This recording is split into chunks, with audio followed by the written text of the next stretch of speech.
কেউ যদি নামাজে দাঁড়িয়ে রুকুতে যায়, কিসে যায়? রুকুতে যায়।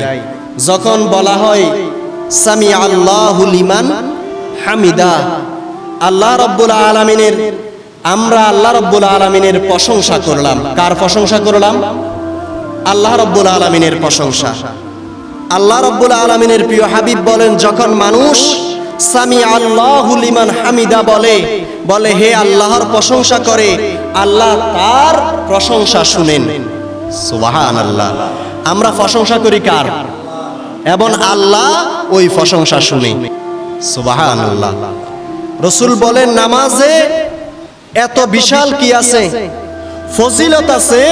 যখন মানুষ রুকুতে যায়, রুকু থেকে উঠার সময় বলে সামি আল্লাহু লিমান হামিদা, যে আল্লাহর প্রশংসা করে, আল্লাহ সুবহানাহু ওয়া তাআলা তার প্রশংসা শুনেন। আল্লাহ তার প্রশংসা শুনেন।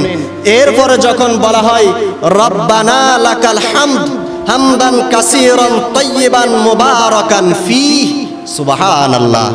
আল্লাহর রাসূল বলেন, সামি আল্লাহু লিমান হামিদা বলার পর যখন কেউ এই দোয়াটা পড়ে, আল্লাহ রাব্বুল আলামিনের 30 জন ফেরেশতা, কয়জন? কথা বলো না, কয়জন?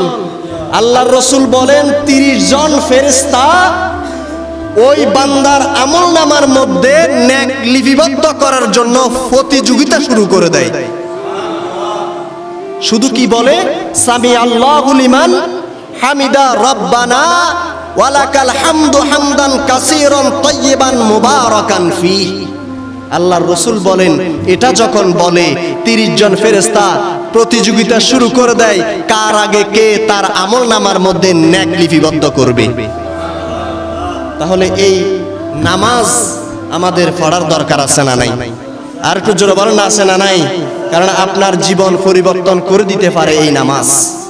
আপনার জীবনটা পরিবর্তন করে দিতে পারে নামাজ। তাহলে আমাদের এই নামাজ পড়ার দরকার আছে না নাই? আল্লাহ পাক রব্বুল আলামিন আমাদের সবাইকে 5 ওয়াক্ত নামাজ পড়ার তৌফিক দান করুক। আর একটু জোরে বলেন না আমিন।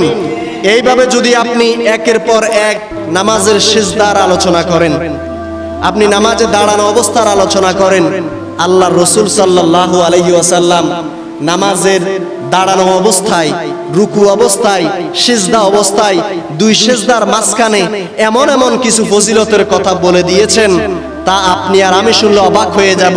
শুধু সামি আল্লাহু লিমান হামিদা বলার পর রব্বানা ওয়ালাকাল হামদ হামদান কাসীরান মুবারাকান তাইয়িবান ফীহি, এই সামান্য এই দোয়াটা পড়লে আপনার জন্য ফেরেশতারা দৌড়াদৌড়ি করে আমলনামা লেখার জন্য নেক আমল। তাহলে এটা কি কম না বেশি? অনেক ফজিলতপূর্ণ এই হাদিসটা। তাহলে আমরা যখন নামাজ পড়ব এই দোয়াটা পড়ার জন্য চেষ্টা করব ইনশাআল্লাহ।